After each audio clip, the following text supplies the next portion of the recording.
Last 2 days ಅಲ್ಲಿ gold price sharp correction ನೋಡಿದೀವಿ. Gold safe asset ಅಲ್ವಾ? Then why gold is falling? ಎಲ್ಲಾ ಜನರು ತುಂಬಾ ಶಾಕ್ ಆಗಿದ್ದಾರೆ. ಈ ವಿಡಿಯೋಲಿ ಪ್ಯಾನಿಕ್ ಇಲ್ಲ, ರೂಮರ್ಸ್ ಇಲ್ಲ, ರಿಯಲ್ ರೀಸನ್ಸ್ ನಾನು ನಿಮಗೆ ಎಕ್ಸ್ಪ್ಲೇನ್ ಮಾಡ್ತಾ ಹೋಗ್ತೀನಿ. ವಿಡಿಯೋನ ಕೊನೆವರೆಗೂ ನೋಡಿ. ಎಂಡ್ ಆಫ್ ದ ವಿಡಿಯೋನಲ್ಲಿ ನಿಮಗೆ ಇನ್ವೆಸ್ಟರ್ಸ್ಗೆ ಇದು ಡೇಂಜರಾ ಅಥವಾ ಅಪಾರ್ಚುನಿಟಿನ ಕ್ಲಿಯರ್ ಆಗಿ ಎಕ್ಸ್ಪ್ಲೇನ್ ಮಾಡ್ತಾ ಹೋಗ್ತೀನಿ. ಫಸ್ಟ್ ಆಫ್ ಆಲ್ ಪಾಯಿಂಟ್ ನಾನು ನಿಮಗೆ ಕ್ಲಿಯರ್ ಮಾಡ್ಬಿಡ್ತೀನಿ. ಸ್ಟಾಕ್ ಆಗಿರ್ಬೋದು ಅಥವಾ ಕಮೋಡಿಟಿ ಆಗಿರ್ಬೋದು, ಸ್ಟ್ರೈಟ್ ಲೈನ್ ಅಲ್ಲಿ ಮೂವ್ಮೆಂಟ್ ನ ನಿಮಗೆ ನೋಡಕ್ಕೆ ಸಿಗಲ್ಲ. ನನ್ನ ಪ್ರೀವಿಯಸ್ ವಿಡಿಯೋದಲ್ಲಿ ಎಕ್ಸ್ಪ್ಲೇನ್ ಮಾಡೋದು ಹಾಗೆ. ಅಂಡ್ ಲಾಸ್ಟ್ ವೀಕ್ ಸೆಷನ್ ಯಾರು ಅಟೆಂಡ್ ಮಾಡಿದ್ರ ಆ ಪರ್ಟಿಕ್ಯುಲರ್ ಸೆಷನ್ ಅಲ್ಲಿ ನಾನು ಕ್ಲಿಯರ್ ಆಗಿ ಎಕ್ಸ್ಪ್ಲೇನ್ ಮಾಡಿದೆ with respect to gold chart. So ಯಾಕೆ ಅನ್ನೋ ರೀಸನ್ ಕೂಡ ನಾನು ಎಕ್ಸ್ಪ್ಲೇನ್ ಮಾಡಿದೀನಿ. ಸೊ ಯಾರೆಲ್ಲ ಆ ಸೆಷನ್ ಅಟೆಂಡ್ ಮಾಡಿದ್ರಿ ಖಂಡಿತವಾಗ್ಲೂ ಕಮೆಂಟ್ ಬಾಕ್ಸ್ ಅಲ್ಲಿ ಕಮೆಂಟ್ ನ. ಸೊ ಈ ಕರೆಕ್ಷನ್ ಸ್ಟಾಕ್ ಮಾರ್ಕೆಟ್ ಅಷ್ಟು ವಾಲಟೈಲ್ ಅಲ್ಲದೆ ಇದ್ರು ಸೊ ಇಲ್ಲಿ ನಮಗೆ ಕರೆಕ್ಷನ್ಸ್ ಕೂಡ ತುಂಬಾ ನಾರ್ಮಲ್ ಅಥವಾ ಕಾಮನ್ ಅಂತಾನೆ ಹೇಳ್ಬೋದು. ಕರೆಕ್ಷನ್ ಎಲ್ಲಿಂದ ಬಂತು, ಯಾಕೆ ಬಂತು ಅನ್ನೋದನ್ನ ಬ್ರೇಕ್ ಡೌನ್ ಮಾಡ್ತಾ ಹೋಗೋಣ. ಮೊದಲನೇದೇನು ಅಂತಂದ್ರೆ profit booking. So profit booking ಅಂತ ನಾನು ಏನಕ್ಕೆ ಹೇಳಿದೆ ಅಂತಂದ್ರೆ, ಸೊ ಈ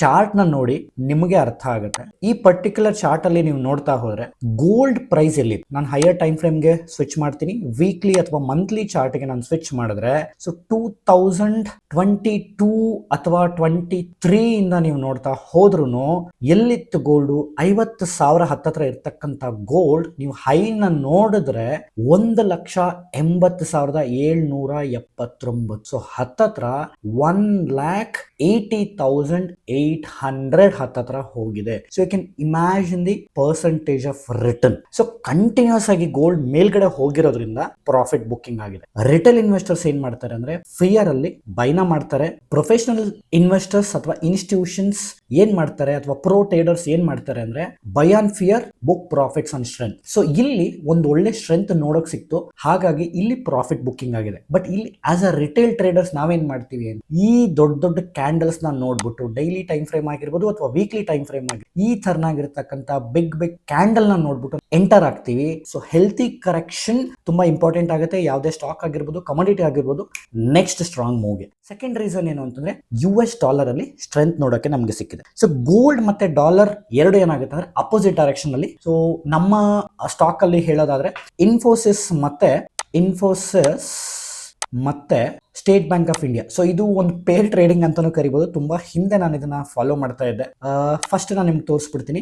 ಇನ್ಫೋಸಿಸ್ ಏನಾಗಿದೆ, ಸೊ ಇಲ್ಲಿ ಮೂವ್ಮೆಂಟ್ ಕೊಟ್ಟಿದೆ, ದೆನ್ ಮತ್ತೆ ಕರೆಕ್ಷನ್ ಆಗಿದೆ, ಮತ್ತೆ gap up, then correction. So let's check SBI. So ಇದೆರಡು ಇನ್ವರ್ಸ್ಲಿ ಪ್ರಪೋರ್ಷನಲ್. ಸೊ ನೀವಿಲ್ಲಿ ನೋಡ್ಬೋದು. ಸೊ ಈ ತರನಾಗಿರ್ತಕ್ಕಂಥ ಪೇರ್ ಏನಾಗುತ್ತೆ ಅಂತಂದ್ರೆ ನಮಗೆ ನಡೆಯುತ್ತೆ, US ಡಾಲರ್ ಮತ್ತೆ ಡಾಲರ್. ಸೊ ಇದು ಒಂದು ಮುಖ್ಯ ಕಾರಣ ಆಗುತ್ತೆ. ಸೊ ಇದು ಶಾರ್ಟ್ ಟರ್ಮ್ ಮ್ಯಾಕ್ರೋ ಇಂಪ್ಯಾಕ್ಟ್ ಆಗಿರೋದ್ರಿಂದ ಸೊ ಇದು ಪರ್ಮನೆಂಟ್ ನೆಗೆಟಿವ್ ನ್ಯೂಸ್ ಅಲ್ಲ. ಥರ್ಡ್ ರೀಸನ್ ಏನು ಅಂತಂದ್ರೆ ಬಾಂಡ್ ಈಲ್ಡ್ಸ್ ಅಲ್ಲಿ ಇನ್ಕ್ರೀಸ್ ಆಗಿದೆ. ಸೊ ಇದು ತುಂಬಾ ಇಂಪಾರ್ಟೆಂಟ್ ಆಗುತ್ತೆ. ಬಾಂಡ್ ಈಲ್ಡ್ಸ್ ಏರಿದ್ರೆ ಏನಾಗುತ್ತೆ ಅಂತಂದ್ರೆ ಇನ್ವೆಸ್ಟರ್ಸ್ಗೆ ಫಿಕ್ಸ್ಡ್ ರಿಟರ್ನ್ ಸಿಗುತ್ತೆ. ಗೋಲ್ಡ್ ನಿಮ್ಗೆ ಏನಾಗುತ್ತೆ ಅಂದ್ರೆ ಇಂಟ್ರೆಸ್ಟ್ ನ ಇಲ್ಲಿ ಪೇ ಮಾಡಲ್ಲ. ಸೊ ಇದು ಎಕನಾಮಿಕ್ಸ್ ಸೈಕಲ್ ಅಲ್ಲಿ ಒಂದು ಪಾರ್ಟ್. ಗೋಲ್ಡ್ ಇನ್ವೆಸ್ಟರ್ಸ್ ಇದನ್ನ ಖಂಡಿತವಾಗ್ಲೂ ಅರ್ಥ ಮಾಡ್ಕೋಬೇಕು. ನೆಕ್ಸ್ಟ್ ರೀಸನ್ ಏನು ಅಂತಂದ್ರೆ ಗ್ಲೋಬಲ್ ಫಿಯರ್ ಅಂತಕ್ಕಂಥದ್ದು ಕಡಿಮೆ ಆಗಿದೆ. ಸೊ ಈ ವಾರ್ ಸಿಚುಯೇಷನ್ ಇದ್ದಾಗ ಏನಾಗುತ್ತೆ ಅಂದ್ರೆ ಗೋಲ್ಡ್ ಪ್ರೈಸ್ ನಮಗೆ ಆಟೋಮೆಟಿಕ್ ಆಗಿ ಇನ್ಕ್ರೀಸ್ ಆಗ್ಬಿಡುತ್ತೆ. ಸೊ ಗೋಲ್ಡ್ ಯಾವಾಗ ನಮಗೆ ಇನ್ಕ್ರೀಸ್ ಆಗುತ್ತೆ, ಯಾವ್ಯಾವ ಸಿಚುಯೇಷನ್ ಅಲ್ಲಿ ಆಗುತ್ತೆ, ಇಂಡಿಯಾ ಪಾಕಿಸ್ತಾನ್ ವಾರ್ ಆಗಿದೆ, ಸೊ ರಷ್ಯಾ ಉಕ್ರೇನ್ ಯುದ್ಧ ಆಗಿರ್ಬೋದು. So US every day statement ಕೊಡ್ತಾ ಇದಾರೆ, ನಾವು ವಾರ್ ಮಾಡ್ತೀವಿ, ಅದ್ ಮಾಡ್ತೀವಿ, ಇದ್ ಮಾಡ್ತೀವಿ. ಸಿನಾರಿಯೋಸ್ ಅಲ್ಲಿ ಏನಾಗುತ್ತೆ ಅಂದ್ರೆ ಗೋಲ್ಡ್ ಪ್ರೈಸ್ ಡೆಫಿನೆಟ್ ಆಗಿ ಇನ್ಕ್ರೀಸ್ ಆಗುತ್ತೆ. ಸೊ ಲಾಸ್ಟ್ ಫ್ಯೂ ಸೆಷನ್ಸ್ ಅಲ್ಲಿ ಏನಾಗಿದೆ ಅಂತಂದ್ರೆ ಪ್ಯಾನಿಕ್ ಲೆವೆಲ್ ಆಗಿದೆ. ನೀವು ನೋಡ್ಬೋದು ಕಂಟಿನ್ಯೂಸ್ ಪ್ರೈಸ್ ಮೂವ್ಮೆಂಟ್ ಆಗಿರೋದ್ರಿಂದ ಒಂದು ಒಳ್ಳೆ ಪ್ರೈಸ್ ಅಂತಾನೆ ಹೇಳ್ಬೋದು. ಜೊತೆಗೆ ನೀವು ಇಲ್ಲಿ RSI ನ ನೋಡಿದ್ರೆ RSI ವಾಸ್ ಅಬೌವ್ 88 ಅಥವಾ 90 ಲೆವೆಲ್ಗೆ ಇತ್ತು. ಸೊ ಬಬಲ್ ಬರ್ಸ್ಟ್ ಆಗೋ ಲೆವೆಲ್ಗೆ ಬಂದಿತ್ತು. ಸೊ ಇದನ್ನ ನಾನು ನನ್ನ ಲಾಸ್ಟ್ ವೀಕ್ ಸೆಷನ್ ಅಲ್ಲಿ ಕ್ಲಿಯರ್ ಆಗಿ ಎಕ್ಸ್ಪ್ಲೇನ್ ಮಾಡಿದೆ ವಿತ್ ಚಾರ್ಟ್. ಸೊ ಇವಾಗ ಬಬಲ್ ಬರ್ಸ್ಟ್ ಆಗಿರೋದನ್ನ ನೀವು ಇಲ್ಲಿ ಕ್ಲಿಯರ್ ಆಗಿ ನೋಡ್ತಾ ಇದ್ದೀರಾ. ಇಷ್ಟೆಲ್ಲ ಅರ್ಥ ಮಾಡ್ಕೊಂಡು ಆದ್ಮೇಲೆ ಕಾಮನ್ ಪೀಪಲ್ ಏನ್ ಮಾಡ್ತಾರೆ, ಸೊ ಒಂದ್ ಏನ್ ಮಾಡ್ತಾರೆ ಅಂತ ಪ್ಯಾನಿಕ್ ಸೆಲ್ಲಿಂಗ್ ಮಾಡಿ. ಸೆಕೆಂಡ್ ಥಿಂಗ್ ಏನ್ ಮಾಡ್ತಾರೆ, ಶಾರ್ಟ್ ಟರ್ಮ್ ಟ್ರೇಡಿಂಗ್ ಮಾಡಿ. ಗೋಲ್ಡ್ ಅಂತಕ್ಕಂಥದ್ದೇನಿದೆ it is not meant for short term. So ನಮ್ಮ ಆನ್ಸೆಸ್ಟರ್ಸ್ ಅಂದ್ರೆ ನಮ್ಮ ಪೂರ್ವಜರು ಏನ್ ಮಾಡ್ತಾ ಇದ್ರು, ಸೊ ನಿಮ್ಗೆ ಯಾವುದೇ ಫಂಕ್ಷನ್ಸ್, ಮದುವೆ ಆಗಿರ್ಬೋದು, ನಾಮಕರಣ ಆಗಿರ್ಬೋದು, ಇನ್ನೊಂದು ಫಂಕ್ಷನ್ ಆಗಿರ್ಬೋದು, ಯಾಕೆ ನಮ್ಗೆ ಗೋಲ್ಡ್ ಗಿಫ್ಟ್ ನ ಕೊಡ್ತಾ ಇದ್ರು ಅಂದ್ರೆ ಸೊ ಗೋಲ್ಡ್ ನಮಗೆ ಆಪತ್ ಕಾಲಕ್ಕೆ ಬರ್ಲಿ, ಅದು ಬರುತ್ತೆ ಅನ್ನೋ ಒಂದೇ ಒಂದು ಉದ್ದೇಶದಿಂದ ಅದನ್ನ ಕೊಡ್ತಾ ಇದ್ರು. ಸೊ ಪ್ರೈಸ್ ಸ್ವಲ್ಪ ಫಾಲ್ ಆದ್ರೆ ಗೋಲ್ಡ್ ವೇಸ್ಟ್ ಅಂತ ಹೇಳೋರು ತುಂಬಾ ಜನ ಇದ್ರೆ ಅದು ತಪ್ಪು, ಅದನ್ನ ಮಾಡಬೇಡಿ. ಗೋಲ್ಡ್ ಪರ್ಪಸ್ ಏನು ಅಂದ್ರೆ ಪೋರ್ಟ್ಫೋಲಿಯೋ ಪ್ರೊಟೆಕ್ಷನ್, ನಾಟ್ ಫಾಸ್ಟ್ ಮನಿ.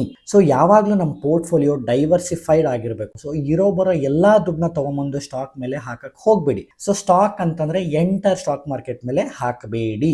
ಏನ್ ಮಾಡ್ಬೇಕು, ಉದಾಹರಣೆಗೆ ನಿಮ್ಮ ಹತ್ರ ಒಂದು 1,00,000 ನಿಮ್ಮ ಹತ್ರ ಇದೆ ಅಂತಂದ್ರೆ ಅದನ್ನ 5 ಡಿಫ್ರೆಂಟ್ ಪಾರ್ಟ್ಸ್ ಅಲ್ಲಿ ಡಿವೈಡ್ ಮಾಡಿ. ಸ್ವಲ್ಪ FD ಇಡಿ, RD ಇಡಿ, ಸ್ಟಾಕ್ ಮಾರ್ಕೆಟ್ ಅಲ್ಲಿ ಸ್ವಲ್ಪ ಹಾಕಿ, ಗೋಲ್ಡ್ ಅಲ್ಲಿ ಸ್ವಲ್ಪ ಹಾಕಿ, ETFs ಅಲ್ಲಿ ಹಾಕಿ, ಮ್ಯೂಚುವಲ್ ಫಂಡ್ ಅಲ್ಲಿ ಹಾಕಿ. ಸೊ ಯಾರಿಗೆ ಸ್ಟಾಕ್ ಮಾರ್ಕೆಟ್ ಗೊತ್ತಿಲ್ಲ, ನಾನು ನಿಮ್ಗೆ ಸಜೆಸ್ಟ್ ಮಾಡೋದೇನು ಅಂತಂದ್ರೆ ಮ್ಯೂಚುವಲ್ ಫಂಡ್ ಅಲ್ಲಿ ಹಾಕಿ. ಇಲ್ಲ ನಿಮ್ಗೆ ಡೈರೆಕ್ಟ್ ನಿಮ್ಗೆ ಸ್ಟಾಕ್ ಮಾರ್ಕೆಟ್ ಇಂದ ರಿಟರ್ನ್ ಬೇಕು ಅಂತಂದ್ರೆ there are so many ETFs, ಅದ್ರ ಮೇಲೆ ಹೂಡಿಕೆ ಮಾಡಿ. ಸಜೆಷನ್ ಬೇಕು ಅಂದ್ರೆ definitely can reach out. Investors ಏನ್ ಮಾಡ್ಬೇಕು, if you are a long term investor, small corrections are required and these are healthy correction. So ತಲೆ ಕೆಡ್ಸ್ಕೊಳಕ್ ಹೋಗ್ಬಿಡಿ, ಹೋಲ್ಡ್ ಮಾಡಿ. So don't over allocate. ನಾನು ಆಲ್ರೆಡಿ ನಿಮ್ಗೆ ಹೇಳ್ಬಿಟ್ಟಿದ್ದೀನಿ, gold should be part of balance portfolio. ನಾನು ಇದನ್ನು ನಿಮ್ಗೆ ಕ್ಲಿಯರ್ ಆಗಿ ಹೇಳ್ಬಿಟ್ಟಿದ್ದೀನಿ. ಕೇಸ್ ನಿಮ್ಮ ಹತ್ರ ಗೋಲ್ಡ್ ಇದೆ ಅಂತಂದ್ರೆ ಸೊ ನೀವೇನ್ ಮಾಡಬೇಕು, ಪಾರ್ಟ್ ಅಲ್ಲಿ ಇನ್ವೆಸ್ಟ್ ನ ಮಾಡ್ತಾ ಹೋಗಿ. ಪ್ರಾಫಿಟ್ ಬುಕ್ಕಿಂಗ್ ಇನ್ ಕೇಸ್ ನೀವು 30,000, 40,000, 50,000 ಅಲ್ಲಿ ಮಾಡಿದ್ರೆ ಪಾರ್ಷಿಯಲ್ ಪ್ರಾಫಿಟ್ ಬುಕ್ ಮಾಡಿ. ಇಲ್ಲ ಅಂತಂದ್ರೆ ಮತ್ತೆ ಕರೆಕ್ಟ್ ಆಗ್ತಾ ಇದೆ ಅಂತಂದ್ರೆ ನಿಮ್ಗೆ ಆಡ್ ನ ಮಾಡ್ತಾ ಹೋಗಿ. ಸೊ ಅದರಿಂದ ನಿಮ್ಗೆ ಏನಾಗುತ್ತೆ, ಒಳ್ಳೆ ರಿಟರ್ನ್ ನಿಮ್ಗೆ ಖಂಡಿತವಾಗ್ಲು. Market emotion